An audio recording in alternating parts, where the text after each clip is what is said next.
Never ever talk about the body, all its parts. Talk only about the soul. And the body becomes stronger and stronger and stronger and stronger and stronger by itself. You don't have to touch it.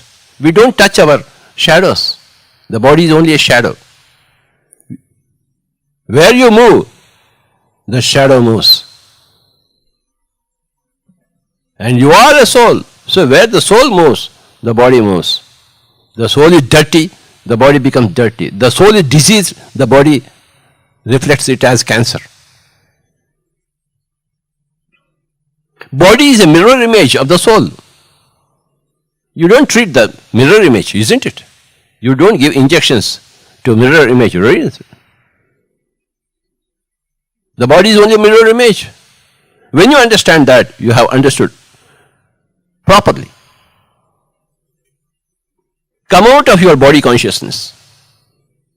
Get into your soul consciousness all the time. That is the essence of the teaching of Bhagavad Gita.